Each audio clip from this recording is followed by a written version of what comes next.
नदी जो है वो कुछ इस तरीके से उद्गम होता है, गंगा नदी का उद्गम कुछ इस तरीके से हो रहा है और विलय ऐसे हो रहा है, ठीक है। तो ये तो हो गया उद्गम, ठीक है, ये क्या हो गया उद्गम, और उद्गम के बाद यहाँ पर क्या हो जाएगा विलय हो जाएगा। तो सबसे पहले तो उद्गम और विलय की बात कर लेते हैं। उद्गम में जो मुख्य शाखा है उस मुख्य शाखा का नाम क्या होना चाहिए, बोलो फटाफट, कल थोड़ा बहुत अगर देखा हो, मुख्य शाखा का नाम बोलिएगा, ठीक है, भगीरथी नदी। क्या नाम है, भगीरथी नदी। और एक है यहाँ पर जब विलय होता है उसके बारे में थोड़ा और हम जिक्र कर लेंगे। तो चलते हैं, सबसे पहले इस नदी के उद्गम, उद्गम कहां पर होता है, जल्दी से बोलो, इस नदी का उद्गम कौन से जगह पर होगा, दिख तो रहा है बराबर, इस नदी का उद्गम कौन सी जगह पर होगा, ठीक है, कहां से होगा, गंगोत्री हिमनद से। कहां से होगा, गंगोत्री हिमनद से, ठीक है। तो गंगोत्री हिमनद से इस नदी का उद्गम हो रहा है। बोलो इस नदी का नाम क्या है, बोलो भगीरथी, ठीक है, क्या नाम है भगीरथी। तो मुख्य रूप से इस नदी की मुख्य शाखा कौन सी हो गई, भगीरथी हो गई, ठीक है। तो भगीरथ ने नदी को पहाड़ों से धरातल पर उतारा था, ऐसा हमको कहानियों में भी पढ़ने को मिलता है, ठीक है। चलो दूसरा है, यहां पर एक हिमनद है, लगभग सतोपद हिमनद कहा जाता है, ठीक है। कौन सा हिमनद कहा जाता है, सतोपद हिमनद कहा जाता है। लेकिन उससे पहले थोड़ा सा कहानी और भी है, ठीक है, थोड़ी कहानी और भी है कि यहाँ पर भी दो नदियों का विलय होता है, मतलब मिलती है। तो दो नदियां मिलती है, उन दोनों नदियों का नाम लिख लेते हैं। सबसे पहले एक है विष्णु गंगा, ठीक है, कौन सी गंगा है, विष्णु गंगा। और दूसरी कौन सी है, धौली गंगा, ठीक है। तो विष्णु गंगा और धौली गंगा जिस जगह पर मिलती है उस लोकेशन को हम क्या कहते हैं, तो जल्दी से बताएंगे, कौन सा प्रयाग कहते हैं, विष्णु प्रयाग कहते हैं, ठीक है। कौन सा प्रयाग कहते हैं, विष्णु प्रयाग। तो गंगा नदी पर सबसे पहला प्रयाग कौन सा हो जाएगा, विष्णु प्रयाग। कौन सा हो गया, विष्णु प्रयाग। फिर विष्णु प्रयाग के बाद यहां पर एक नदी और आकर मिलती है, नंद, ठीक है। कौन सी नदी आकर मिलती है, नंदाकिनी मिलती है, ठीक है। कौन सी नदी आकर मिलती है, नंदाकिनी नदी आकर मिलती है। तो नंदाकिनी आके मिलेगी, तो उस वाले जहां पर नंदाकिनी वाले आके मिलेगी, इस बिंदु को हम क्या कहेंगे, तो नंद प्रयाग कहेंगे। कौन सा प्रयाग कहेंगे, नंद प्रयाग कहेंगे।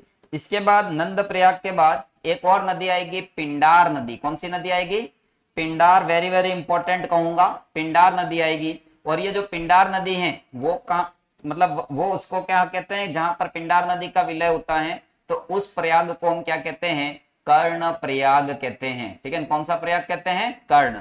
तो सबसे पहले समझना, ऊपर कौन सा प्रयाग हो गया, विष्णु प्रयाग, फिर कौन सा हो गया, नंद प्रयाग, फिर कौन सा हो गया, कर्ण प्रयाग, ठीक है। कितने प्रयाग हो गए, 3 प्रयाग हो गए। अब आगे बढ़ते हैं, आगे बढ़ेंगे यहां पर, ठीक है, कैलाश पर्वत के पास में, कैलाश पर्वत के पास में, ठीक है, यहां हम चले तो इसके पास से एक नदी निकल रही है, ठीक है।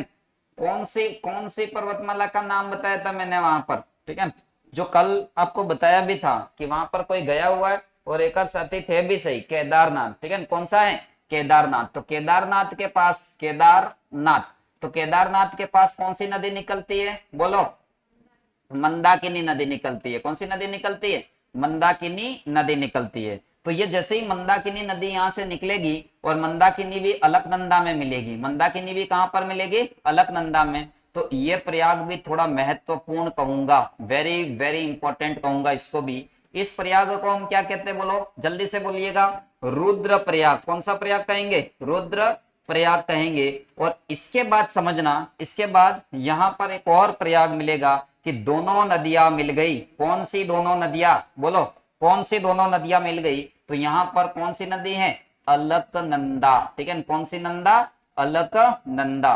तो अलकनंदा और भगीरथी दोनों मिली। जिस जगह पर अलकनंदा और भगीरथी नदी मिलती है उस जगह को क्या कहेंगे, तो बताओ साथियों सभी, कौन सी नदी कहेंगे। तो यहाँ पर कहेंगे ये रुद्र प्रयाग के बाद, सॉरी, यहाँ पर Devprayag, very very very important, Devprayag, ठीक है। तो देव प्रयाग से ही इस नदी का नाम आगे क्या हो जाता है, तो गंगा हो जाता है। देव प्रयाग से इस नदी का नाम आगे क्या हो जाता है, गंगा हो जाता है। और फिर ये गंगा नदी कहां से बोलो, कहां से ये प्रवेश करेगी, तो ये प्रवेश करेगी हरिद्वार से, मैदान में प्रवेश करेगी। हरिद्वार से कहां पे प्रवेश करेगी, मैदान में प्रवेश करेगी। तो हरिद्वार, ऋषिकेश, ठीक है, ये सब किस नदी पर स्थित है, इसी नदी पर स्थित है। समझ में आ रहा है, ठीक है। वैसे समझने जैसा कोई बात ही नहीं है, नदी आ रही है, मिल रही है, प्रयाग बंद है, ठीक है। इसके अंदर कोई समझने वाली बात नहीं है, मैं पहले ही कह दूं। कंसेप्ट बेस्ड जो बात थी हमने पहले ही कर ली है। तो यहाँ हमें याद रखने वाली बातें, कौन सी बातें हैं, याद रखने वाली बातें। एक नदी इधर से उत्तराखंड के अंदर से ही एक नदी आ रही है और यहाँ पर मिल रही है, कौन सी, बिलांगना नदी कहते हैं। कौन सी नदी कहते हैं, बिलांगना नदी। तो बिलांगना नदी और इधर से कौन सी नदी आई, भागीरथी। दोनों नदियों के संगम पर कौन सा बांध बना हुआ है यहाँ पर, तो एक बांध बना हुआ टिहरी बांध। कौन सा बांध है, टिहरी बांध। एक्चुअल में क्या होता है, टिहरी बांध में जैसे पूरे भारत में जल विद्युत बनाने के लिए एनटीपीसी, ठीक है, एक संस्था चलती है, लेकिन टिहरी बांध के लिए स्पेशल टिहरी का, ठीक है, थर्मल पावर प्रोजेक्ट लगा हुआ है। तो ऐसी स्थितियों में टिहरी का, ठीक है, हाइड्रो पावर जो कॉर्पोरेशन है वो टिहरी का अपने आप में अलग है, इसलिए टिहरी थोड़ा महत्वपूर्ण हो जाता है। तो टिहरी भाभी ऐसे याद रखना है। क्या, कौन सी भाभी है, टिहरी भाभी, ठीक है, याद रहेगी टिहरी भाभी। क्यों क्यों याद रखनी है टिहरी भाभी, तो ब से भागीरथी और ब से बिलांगना नदी के संगम पर कौन सा बांध हो गया, टिहरी बांध हो गया, ठीक है। तो ये चीजें हो गई पंचप्रयाग की। अब पंचप्रयाग के बाद इसके अंदर बहुत सारी नदियां और मिलानी है, लेकिन स्पेस थोड़ा और कम है, तो हम एक चित्र और बना लेंगे, ठीक है, एक चित्र और बना लेंगे। तो ये पंचप्रयाग रह गया। पंचप्रयाग के बाद जैसे इस पर देखेंगे तो इस नदी में पहली सहायक नदी बनानी पड़ेगी हमको, रामगंगा, ठीक है। पहली सहायक नदी कौन सी हो जाएगी, रामगंगा हो जाएगी। तो सहायक नदियों का प्रश्न सबसे ज्यादा पूछे जाने की संभावना, मैं कहूंगा सहायक नदियां ही सबसे ज्यादा पूछी जाएगी इसके अंदर। फिर ये नदी जैसे ही पश्चिम बंगाल में जाएगी, देखना सबसे पहले कौन से राज्य के अंदर है, उत्तराखंड के अंदर। फिर कौन से राज्य में है, यूपी के अंदर। यूपी के बाद कौन से राज्य में है, बिहार के अंदर। बिहार के बाद थोड़ी सी कहां जाएगी, झारखंड के अंदर, ठीक है, झारखंड में जाएगी, मतलब जाएगी, ठीक है, ध्यान रख लेना। एनसीईआरटी शायद यहां पर ना कह रही है, लेकिन जाएगी। और इसके बाद कौन सा है, वेस्ट बंगाल, ठीक है, कहां पे है, वेस्ट बंगाल। तो वेस्ट बंगाल के अंदर हम बात कर लेते हैं। अब हम समझते हैं वेस्ट बंगाल के अंदर ये दो भागों में वापस से बट गई। एक भाग को कहते हैं यहाँ पर भगीरथी, कक्षा 11वीं की किताब के अनुसार एक भाग को क्या कहते हैं, भगीरथी, और दूसरे भाग को क्या कहते हैं, पद्मा। पद्मा नदी पर कौन सा बांध बना दिया है हमने, बोलो कौन सा बांध बना दिया है, फरक्का बांध बना दिया है। कौन सा बांध बना दिया है, फरक्का बांध बना दिया है। और फरक्का बांध इसलिए बनाया है, फरक्का बांध इसलिए नहीं बनाया कि बांग्लादेश को पानी नहीं देना है, बहुत पानी है अपने पास, कोई टेंशन वाली बात नहीं थी, ठीक है। लेकिन इसका इसलिए बनाया है कि इस फरक्का बांध बनाने से इसका जो बैक वाटर है वहां से नदी का पानी कहां जाएगा, इस भगीरथी में आएगा, जिसको आप और हम हुगली कहते हैं। तो यहां पर एक्चुअल क्या, नदी का थोड़ा सा ढलान कम है, स्लोप कम है, इस वजह से सारा कीचड़ यहीं पर जमा हो जाता है। तो इसके इस मार्ग में जो कीचड़ है या दलदल है वो तेजी से प्रवाह के माध्यम से आगे बढ़ जाए, बस इसी उद्देश्य के साथ कौन सा बांध बनाया था, आपका फरक्का बांध बनाया था। जबकि ब्लेम करता कौन, बांग्लादेश, कि हमारे भारत का पानी तुमने, ठीक है, रोक लिया है। तो ये कुछ बातें हैं, ये हमारी नदी। और फिर ये नदी भगीरथी यहाँ पर, ठीक है, किसके साथ, ब्रह्मपुत्र के साथ एक डेल्टा बनाएगी, जिसको हम सुंदरबन डेल्टा कहेंगे। कौन सा डेल्टा कहेंगे, सुंदरबन डेल्टा कहेंगे। तो क्या इतनी बातें आपको समझ में आई। फिर हम चलेंगे सहायक नदियों की ओर, फिर चलेंगे कहां पर, सहायक नदियों की ओर। तो ये हमारे गंगा है, या तो भगीरथ ने गंगा उतारी थी या फिर अपन उतार रहे हैं, ठीक है, और कोई उतार नहीं पाएगा गंगा को। देखना गंगा नदी के बारे में इस स्लाइड पर तो हम केवल बातें कर लेते हैं कि इसके उद्गम की बात होगी, तो उद्गम के अंदर हमारा हमेशा कौन सा हिमनद आएगा, गंगोत्री हिमनदी आएगा। फिर इसके लंबाई की बात होगी, तो लंबाई के अंदर सबसे ज्यादा कौन है, 2525 किलोमीटर। फिर राज्य की बात आएगी, तो राज्य का प्रवाह उत्तराखंड, उत्तराखंड से यूपी, यूपी से बिहार, बिहार से झारखंड, और झारखंड से कहां पर, पश्चिम बंगाल फॉर वेस्ट बंगाल, ठीक है, पश्चिम बंगाल फॉर क्या हो जाएगा, वेस्ट बंगाल हो जाएगा। फिर हम बात करें कि सबसे कम कहां पर, झारखंड में, सर्वाधिक कहां पर, तो यूपी में। सर्वाधिक कहां पे बहती है ये नदी, यूपी में। सबसे कम कहां पे बहेगी, तो झारखंड के अंदर बहेगी। चलो और बात कर लेते हैं इस नदी के बारे में क्या है। तो इस नदी का जो विलय होता है वो विलय कहां पर होता है, तो बंगाल की खाड़ी में। कहां पे होता है, बंगाल की खाड़ी में। और इस बंगाल की खाड़ी में क्या है, तो सुंदरवन डेल्टा है। कैसा डेल्टा बनाती है, सुंदरवन डेल्टा। हालांकि ब्रह्मपुत्र के साथ में मिलकर बनाती है, किसके साथ में मिलकर बनाएगी, ब्रह्मपुत्र के साथ में मिलकर बनाएगी, ये चीज ध्यान रखनी है। फिर इस नदी के बारे में और बात करें क्या है, तो भारत की सबसे पवित्र नदी पहाड़ों से आ रही है, पानी एल्काइन है, ठीक है, एल्काइन वाटर है, यानी कि हमारे हर एक कोशिका के हर एक भाग तक पहुंच जाएगा, यानी कि क्या कहेंगे, सबसे पवित्र जल है। तो पाप धो धो के इसको प्रदूषित कर दिया लोगों ने, ठीक है, और वो क्या है, तो हुगली के अंदर, ठीक है, कहाँ पे है, हुगली, हुगली नदी कहाँ पे, तो यहाँ पर, ठीक है, कोलकाता के अंदर। तो कौन से बंदरगाह पे दलदली भाग को कम करने के लिए पद्मा नदी पर बांध बनाया, तो कोलकाता बंदरगाह क्या एकदम से समुद्र के किनारे नहीं है, ठीक है, वो अंदर की ओर है, कोलकाता बंदरगाह बिल्कुल समुद्र के किनारे नहीं है, ठीक है, हुगली बंदरगाह कहा जाता है, तो हुगली नदी के किनारे, इसलिए अंदर की ओर क्या है, ज्यादा मलबा जमा होता है। तो ये कलकत्ता बंदरगाह के भार को कम करने के लिए यहाँ पे फरक्का बांध बनाया गया, ठीक है। एक आध बांध वहां पर उत्तर में ऋषिकेश के ऊपर भी भाट जाल करके ऐसा बांध बनाया गया अंग्रेजों के जमाने में, तो पर वो अपने को नहीं पढ़ना है, ठीक है। टिहरी बांध यहाँ पर बनाया, वो पढ़ लिया। ये नदी यहाँ पर मैदान में प्रवेश कहाँ से कर रही है, तो हरिद्वार से। तो मैदान में कहाँ से प्रवेश कर रही है, ये भी हमको देखना है। तो मैदान में कहाँ से प्रवेश कर गई, हरिद्वार। हरिद्वार कहाँ पे आता है, तो उत्तराखंड। तो उससे पहले ये पहाड़ों में ही चल रही है, उससे पहले ये कहाँ चल रही है, पहाड़ों में चल रही है। तो इतनी यहाँ पर बातें हैं इस नदी के बारे में। फिर इस नदी की महत्वपूर्ण और विशेषताओं की बात करें तो हमारे यहाँ पर एक नमामि गंगे परियोजना आई थी, ठीक है। कौन सी परियोजना आई थी, नमामि गंगे परियोजना। तो नमामि गंगे परियोजना कब आई थी, 2014 के अंदर आई थी। कब आई थी, 2014 के अंदर। तो नमामि गंगे परियोजना का जिक्र हमारी एनसीईआरटी का किताबों में भी किया गया है। उसके अंदर क्या है कि इस नदी के अंदर सीवरेज सिस्टम से जो पानी यहाँ पर छोड़ रहे हैं या फिर इस नदी के अंदर जो प्रदूषण हो रहा है, प्रदूषण का मतलब इसके केवल और केवल जल प्रदूषण से मतलब नहीं है, यहाँ का जो इकोलॉजिकल सिस्टम, पारिस्थितिकी तंत्र खराब हो रहा है, और जिसकी वजह से डॉल्फिन, जो जिसको सबसे ज्यादा नुकसान हो रहा है। डॉल्फिन कौन है, अरे राष्ट्रीय जलीय जीव क्या है, डॉल्फिन है, ठीक है। जो बिहार के आसपास इस नदी के अंदर ज्यादा मिलेगा, बिहार के आसपास इस नदी के अंदर ज्यादा मिलेगा।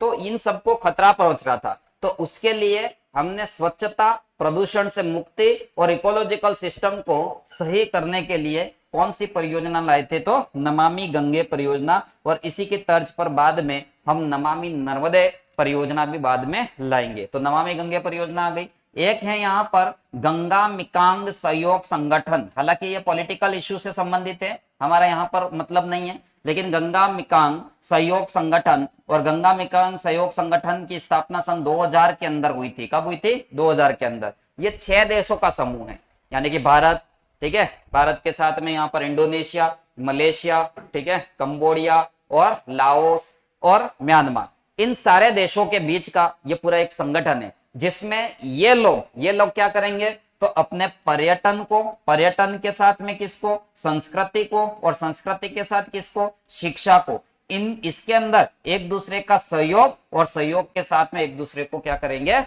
ठीक है, विकास करने में अपनी महत्वपूर्ण भूमिका निभाएंगे। तो पर्यटन, संस्कृति और एजुकेशन के क्षेत्र में कौन सा संगठन बना हुआ है, तो गंगा मिकांग सहयोग। मिकांग क्या है, नदी है, मिकांग क्या है, नदी है। और मिकांग नदी पर भी उधर चाइना हमेशा बांध बनाते रहता है, ठीक है, मिकांग नदी पर भी चाइना क्या करता है, तो ये चीजें हैं। तो गंगा मिकांग सहयोग संगठन 2000 में बना था, किसके लिए बना था, तो पर्यटन, संस्कृति और शिक्षा को, ठीक है, दोनों में, सबके बीच में सहयोग करने के लिए। इसके कितने देश हैं, तो 6 देशों के बीच में बना था, ठीक है, कितने देशों के बीच में, 6 देशों के बीच में बना है। तो ये चीजें इस गंगा नदी के बारे में कंप्लीटली बातें हैं। गंगा नदी के अंदर कौन सी है, तो डॉल्फिन। राष्ट्रीय जलीय जीव का नाम क्या है, डॉल्फिन। तो राष्ट्रीय जलीय जीव डॉल्फिन कौन सी नदी के पानी में मिलेगा, गंगा नदी के पानी के अंतर्गत मिलेगा, ठीक है।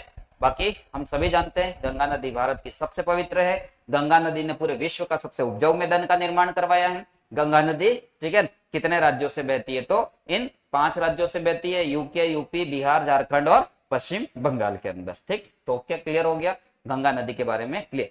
दूसरी, इस गंगा नदी में सबसे महत्वपूर्ण बात कह रहा हूं मैं कि 1620 किलोमीटर लगभग एक जगह है हुगली। कौन सी जगह है, हुगली। और हुगली से लेके इलाहाबाद तक, कौन सा बात, इलाहाबाद को प्रयागराज कहा जाता है, ठीक है, क्या कहा जाता है, प्रयागराज। तो इलाहाबाद से प्रयागराज तक अंदर जहाज जाते हैं। एक बात समझ में, सबसे महत्वपूर्ण बात यह है, तो इस गंगा नदी के अंदर नेशनल वाटर यानी कि राष्ट्रीय जल मार्ग नंबर 1 बना हुआ है। क्या बना हुआ है, राष्ट्रीय जल मार्ग नंबर एक बना हुआ है जो भारत का सबसे लंबा राष्ट्रीय जलमार्ग है, ठेठ हुगली मुहाने से लेकर हुगली बंदरगाह से लेकर, ठीक है, यानी कि कलकत्ता के पास से होकर कहां तक आता है, इलाहाबाद या प्रयागराज तक। कितने किलोमीटर, 1620 किलोमीटर नाव अंदर की ओर चलती है। तो ये चीजें ध्यान रखनी है, यानी कि ये नदी वहां पर तूफानी भाग में नहीं है।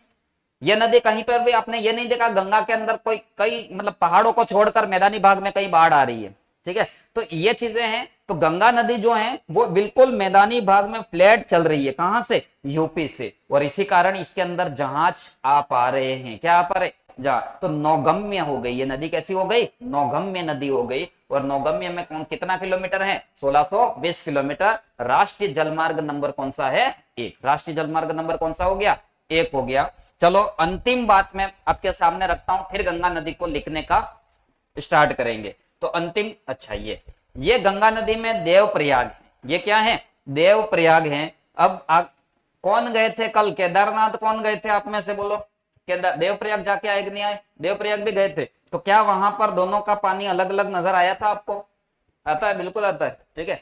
तो ऐसा वहां पर पूछा क्यों होता है, या फिर आपने कोई अपनी जानकारी जुटाई हो तो बताइए।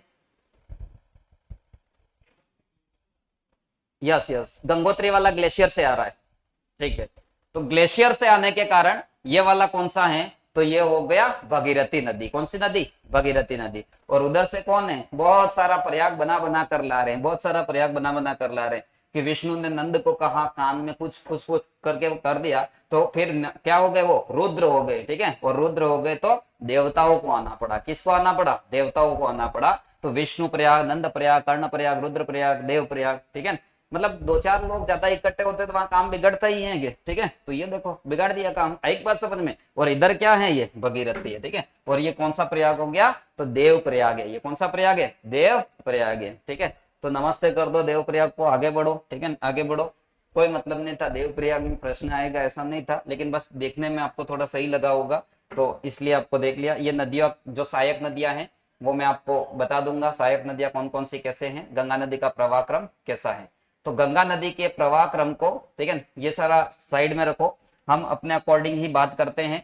हमने अभी तक क्या बात कर ली, तो गंगा नदी दो शाखाओं से मिलकर बन गई, दो शाखाओं से मिलकर बन गई और दो शाखाओं में बिखर गई। दो शाखाओं से मिलकर बनी और दो शाखाओं में बिखर गई। दो शाखाएं कौन सी थी, ये भी आपने बहुत अच्छे से क्लियर कर लिया। एक कौन सी थी, तो भगीरथी, ठीक है। एक नदी कौन सी हो गई थी, भगीरथी।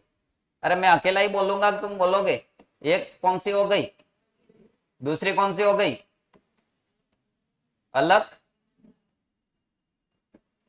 जगह कौन सी हो गई, देवप्रयाग। कौन सी जगह हो गई, देवप्रयाग। अब इसके अंदर सहायक नदियों की बात करते हैं। अब इसके अंदर किसकी बात करते हैं, सहायक नदियों की बात करते हैं। तो इस चित्र से ठीक है आपको पता चल रहा होगा, लेकिन खास खास बातें जो हैं, ठीक है, और भी कोई करनी है तो हम कर लेते हैं। इसके अंदर सबसे पहली सहायक नदी आकर मिल रही है राम गंगा, ठीक है। कौन सी नदी आकर मिल रही है, राम गंगा। और राम गंगा पर आप सभी को पता होगा कि इस नदी पर अभी जिम कार्बेट या फिर उसको कहेंगे कि हेली नेशनल पार्क, उसका नाम चेंज करके क्या कर दिया, राम गंगा नेशनल पार्क। भारत का पहला नेशनल पार्क, पहला नेशनल पार्क कौन सा था, राम गंगा वाला। तो ये आपको याद रखना है, ठीक है। तो राम गंगा नदी हो गई, ठीक है। फिर कौन सी नदी हो जाएगी, गोमती हो जाएगी। कौन सी हो जाएगी, गोमती हो जाएगी। फिर गंडक हो जाएगी, फिर बूढ़ी गंडक हो जाएगी, फिर घाघरा नदी हो जाएगी, घाघरा की सहायक भी हो जाएगी, सरयू वगैरह हो जाएगी, ठीक है। और इसके बाद यहाँ पर कोसी नदी, और कोसी के बाद अंतिम सहायक नदी कौन सी हो जाएगी, महानंदा। तो मैं कहूंगा इंपॉर्टेंट जो चीजें वो पहले ला रहा हूं आपके लिए, कि अंतिम सहायक नदी इसके लेफ्ट साइड से, ठीक है, लेफ्ट साइड से अपन को ऐसे मुंह करके खड़े रहना है, और ये नदी जो जा रही है तो उसका लेफ्ट अपना भी लेफ्ट। तो लेफ्ट साइड से अंतिम सहायक नदी कौन सी पढ़नी है आपको, महानंदा। पहली सहायक नदी कौन सी पढ़नी है, ठीक है, कौन सी है, रामगंगा। बस ये चीजें ध्यान रखनी है इसके अंदर।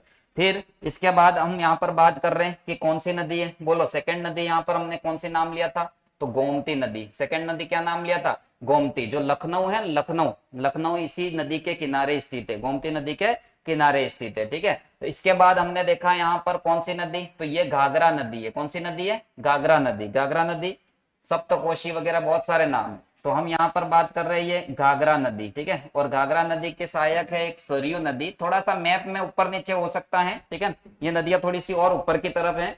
तो सरयू नदी है, और सरयू के साथ इसकी एक नदी है कौन सी, तो काली नदी, जिसको शारदा नदी कहते हैं, ठीक है। जिसको क्या कहते हैं, शारदा। और इसी काली नदी पर उत्तराखंड और उत्तराखंड के साथ में नेपाल का विवाद है। तो भारत और नेपाल के बीच में कौन सी नदी सीमा बनाती है, काली नदी। सब स्पेक्ट्रम में कभी प्रश्न आया हुआ है। काली नदी भारत और किस देश के बीच में विवादित है, नेपाल के बीच में। कहां पर है, उत्तराखंड में। किस नदी की सहायक है, घाघरा की सहायक। घाघरा की दूसरी सहायक कौन है, सरयू। सरयू नदी पे कौन स्थित है, ठीक है, कौन है, अयोध्या है। कौन है, अयोध्या। ये सब ध्यान है क्या। अरे गोमती नदी है, तो गोमती नदी पर कन्नौज है, ठीक है। कन्नौज का युद्ध जानते हो कि नहीं जानते हो, हर्षवर्धन, प्रभाकर वर्धन, इनका नाम आपने सुना होगा अगर, ठीक है। तो लगभग कितने सालों तक चला था। तो ये कन्नौज, ठीक है, जौनपुर, इलाहाबाद, सॉरी जौनपुर, लखनऊ और कन्नौज, ये सब कहाँ पे आएंगे, गोमती नदी पर आएंगे। फिर और है यहाँ पर कौन से, तो गंडक और बूढ़ी गंडक कहते हैं। फिर कौन सी है, तो घाघरा नदी, उसकी सहायक कौन सी, काली। काली को कभी शारदा नदी भी बोल देते हैं, क्या बोल देते हैं, शारदा। फिर सरयू, और very very important, very very important, Kosi नदी। कौन सी नदी, कोसी नदी, सप्तकोशी भी कहते हैं। 7 नदियों के साथ में ये मिलकर बनती है। ये माउंट एवरेस्ट के उत्तरी भाग से निकलती है। माउंट एवरेस्ट के कौन से भाग से निकलती है, उत्तरी भाग से निकलती है। इसको वहां पे अरुण नदी भी कहा जाता है। कौन सी नदी कहा जाता है, अरुण। लेकिन हम स्पेशल बिहार में नहीं पढ़ रहे, हमें बिहार बोर्ड का एग्जाम नहीं देना, ना नेपाल के अंदर जाकर कोई यूपीएससी, मतलब नेपाल की कौन सी एससी होगी जो भी, तो उसके एग्जाम हमको नहीं देनी है। इसलिए हमें एक मोटे मोटे रूप में ध्यान रखना है कि कोसी नदी जो है उसको अरुण धारा के रूप में जाना जाता है, सप्तकोशी के रूप में जाना जाता है। एवरेस्ट से निकलती है, एवरेस्ट के उत्तर दिशा से निकलती है, ठीक है। फिर ये कोसी नदी बिहार के अंदर, कहां पर, बिहार के अंदर क्या करती है, तो अपने द्वारा जो प्राकृतिक तटबंध बनाए गए हैं उन प्राकृतिक तटबंध को क्या कर देती है, तोड़ देती है। तो कोसी नदी यहाँ भयंकर बाढ़ लाती है। कौन सी नदी में, तो गंगा की सहायक बिहार के अंदर। एक बात समझ में, तो ये बिहार के अंदर वो पटना वाला और उसी एरिया के आसपास है। और ये कौन सा है, घाघरा वाला जगह है, वो छपरा बिहार के अंदर है। कहाँ पे है, छपरा बिहार के अंदर। तो ये स्थितियां हमारे यहाँ पर देखना है। और अंतिम रूप से अंतिम सहायक नदी है महानंदा। कौन सी सहायक नदी है, महानंदा। और महानंदा को आप बताएं कि इंडिया मैप पर बात करें तो देखना, यहां पर सिक्किम राज्य है, और सिक्किम राज्य के पास में पश्चिम बंगाल की एक पहाड़ी है, दार्जिलिंग की पहाड़ी। कौन सी पहाड़ी है, दार्जिलिंग की पहाड़ी। दार्जिलिंग की पहाड़ी चाय के लिए जानी जाती है। किसके लिए जानी जाएगी, चाय के लिए जानी जाएगी। तो उसी दार्जिलिंग की पहाड़ी से ही, उसी दार्जिलिंग की पहाड़ी से ही कौन सी नदी निकलती है, तो महानंदा, जो कि इसके लेफ्ट साइड में अंतिम सहायक नदी हो जाएगी। लेफ्ट साइड में अंतिम सहायक नदी हो जाएगी, ठीक है। तो ये हो गया, एक साइड से सहायक नदियां हो गई, ठीक है। क्या हो गई, सहायक नदियां। इसके अंदर हमने यहाँ पर नाम नहीं लिखा, गंडक हो गया, ये कौन सी गंडक हो गया, तो बूढ़ी गंडक हो गया। तो ये तो ऐसे ही आपको याद रख लेना। चलो इसके बाद एक बार और इधर से सहायक नदियां देख लेते हैं। ऐसा नहीं सोचना पहले क्या देखा था, ठीक है। अभी तो मेरे साथ ही चलते रहो। एक यहाँ पर जहां पर गंगोत्री हिमनद है, उसी गंगोत्री हिमनद के पास में ही, उसी गंगोत्री हिमनद के पास में ही यमुनोत्री हिमनद है। कौन सा हिमनद है, यमुनोत्री। और यमुनोत्री हिमनद के पास में एक बंदरपूछ है, ठीक है। कौन सी जगह है, बंदरपूछ। तो बंदरपूछ से एक सहायक नदी आकर इसके अंदर मिल रही है। उस नदी का नाम तो अब आपको पता चल ही गया होगा, ये गंगा की सबसे बड़ी सहायक नदी है। गंगा की सबसे बड़ी सहायक नदी है, बोलिए, ठीक है, बोलिए भारत माता की, ठीक है। गंगा की सबसे बड़ी सहायक नदी कौन सी है, यमुना। कौन सी है, यमुना। और यमुना भारत की सबसे पवित्र मतलब सबसे प्रदूषित नदी हो गई। सबसे पवित्र कौन है, गंगा।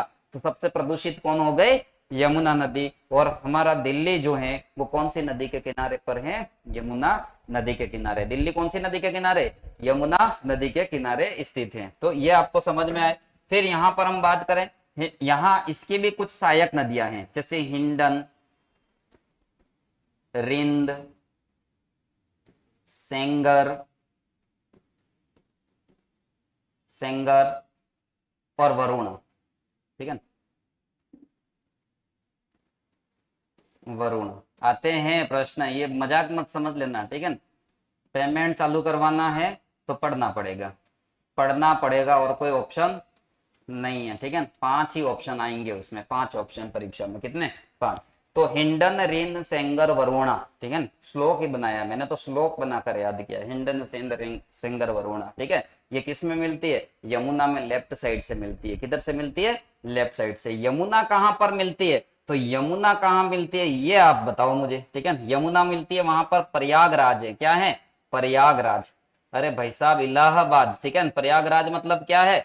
इलाहाबाद। तो प्रयागराज तक और यमुना मिल गई, इसके बाद यहाँ पर, इसके बाद आगे की ओर जहाज नहीं जाएंगे, ठीक है, जहाज आगे की ओर नहीं जाएंगे। तो ये चीजें ध्यान रखनी है। अब इसके अंदर और कौन सी सहायक नदियां मिल रही है? तो और भी मिला ही लेते हैं, चलो आपने इतनी, ठीक है, इच्छा जगाई है तो हम बात कर ही लेते हैं। यहाँ पर एक नदी मिल रही है, बाणगंगा नदी मिल रही है। कौन सी मिल रही है? बाणगंगा। चंबल मिल रही है, सिंध मिल रही है, केन मिल रही है, बेतवा मिल रही है, ठीक है। तो इन सबको मिला लेते हैं यहाँ पे। तो एक हो गई कौन सी? बाणगंगा। दूसरी कौन सी हो गई? चंबल हो गई।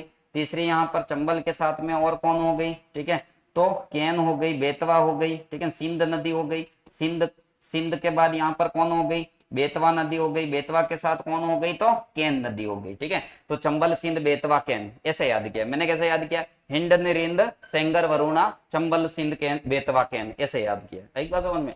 तो शॉर्ट याद कैसे करते हैं? शॉर्ट याद करते हैं कि नहीं करते हैं, ठीक है। तो उसी तरीके से शॉर्टों से ही अपना पूरा का पूरा माइंड सेटअप करके चलना पड़ेगा। शॉर्ट याद करने, ठीक है, कि हिंडन, रिंद, सेंगर, वरुणा, चंबल, सिंध, बेतवा, केन, ये बस क्या है तो वो समय पर आने पर पता चल जाएगा। लेकिन बस याद करना है, मतलब याद करना है, और कोई ऑप्शन नहीं है आपके पास। तो ध्यान रखना, अगली नदी जो साउथ से आ रही है यहाँ पर, वो नदी है सोन नदी। कौन सी नदी है? सोन नदी, ठीक है। कौन सी नदी? सोन नदी। फिर है पुनपुन नदी। कौन सी नदी है? पुनपुन नदी। फिर कौन सी नदी है? फाल्गु नदी। कौन सी नदी है?